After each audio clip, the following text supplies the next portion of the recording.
Dans cette vidéo, je voudrais vous parler de deux erreurs fondamentales que la plupart des personnes qui prennent la parole en public ont tendance à faire.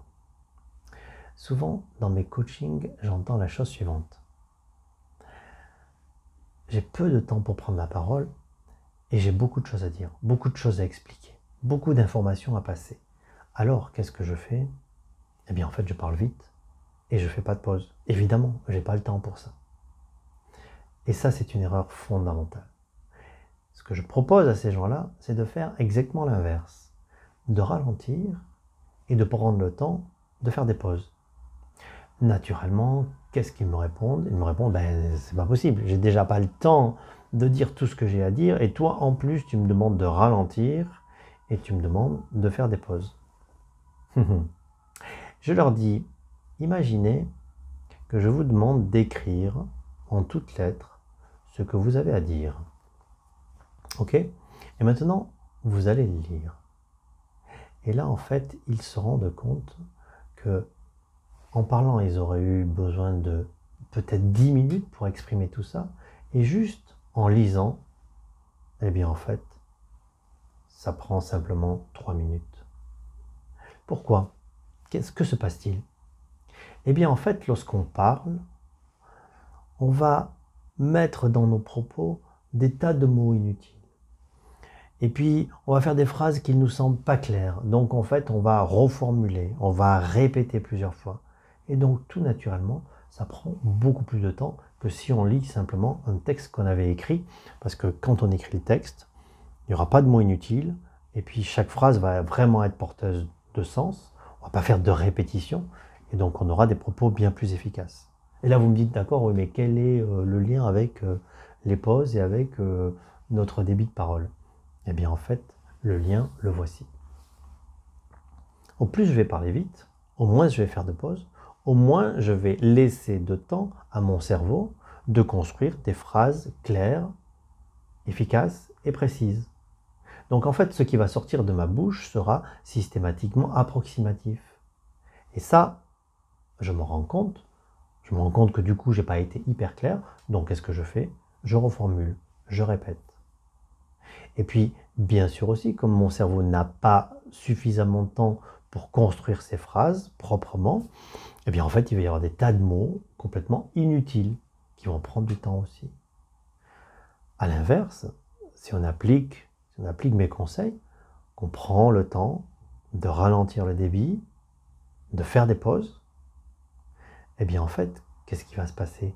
Et dans ces pauses, et dans ce débit plus lent, on va laisser l'espace à notre cerveau de réfléchir à ce qu'il va dire, de réfléchir à la structure de notre propos, de réfléchir à la phrase qui va suivre. Et tout naturellement, eh bien en fait, nos propos vont être beaucoup plus clairs, avec beaucoup moins de mots inutiles. Comme ils vont être beaucoup plus clairs, on aura besoin de répéter beaucoup moins. Peut-être une phrase bien construite suffira à elle-même. Et vous verrez qu'à la fin, en fait, vous allez dire la même chose en moins de temps. Et votre public sera bien plus captivé parce que vos propos seront beaucoup plus limpides que si vous êtes obligé de répéter plusieurs fois une même phrase parce que c'est pas clair. Et en plus, vous allez être beaucoup plus captivant parce qu'il va y avoir des variations. Alors qu'à l'inverse, lorsque vous êtes dans un flux continu sans pause, au bout d'un moment, on se fatigue. Donc ça, c'est la première erreur fondamentale. Vous allez voir, la deuxième erreur fondamentale, en fait, elle est un peu liée à la première. Parce que dans ces coachings, j'entends aussi souvent, eh bien en fait, lorsque je suis comme ça en réunion, j'ai peur qu'on me coupe la parole. Du coup, qu'est-ce que je fais? Eh bien en fait, j'occupe l'espace sonore. J'ai un débit de parole continu. Et en fait là, c'est une erreur aussi. Parce que, pour les mêmes raisons que précédemment, si vous ne laissez pas de temps à votre cerveau de construire des phrases, des belles phrases, des phrases efficaces, votre cerveau, comme je viens de le dire, va sortir un flux de phrases approximatives et que vous allez naturellement devoir répéter parce qu'elles ne sont pas bien précises. Donc ce que vous allez offrir à votre auditoire, c'est ça, c'est un flux de phrases continue, approximative, avec des répétitions, sans variation, sans... Voilà. Et ça, en fait, votre auditoire va juste avoir tendance à hyper rapidement s'ennuyer, voire parfois rien comprendre, ne pas comprendre pourquoi vous répétez les choses. Et donc, très naturellement, quelqu'un qui a envie de prendre la parole et qui s'ennuie en vous écoutant, va vous couper la parole. A l'inverse, si on applique les mêmes conseils que j'ai donnés précédemment, que vous prenez le temps de parler tranquillement, lentement, que vous faites des pauses et que vous donnez tout cet espace temporel à votre cerveau pour construire des propos clairs et efficaces, eh bien en fait là ça va changer complètement la donne par rapport à votre auditoire. Et les gens qui sont autour de la table, eh bien vont avoir peut-être plus envie de vous écouter, parce que du coup ça devient passionnant, ça devient clair, et que dans le précédent cas.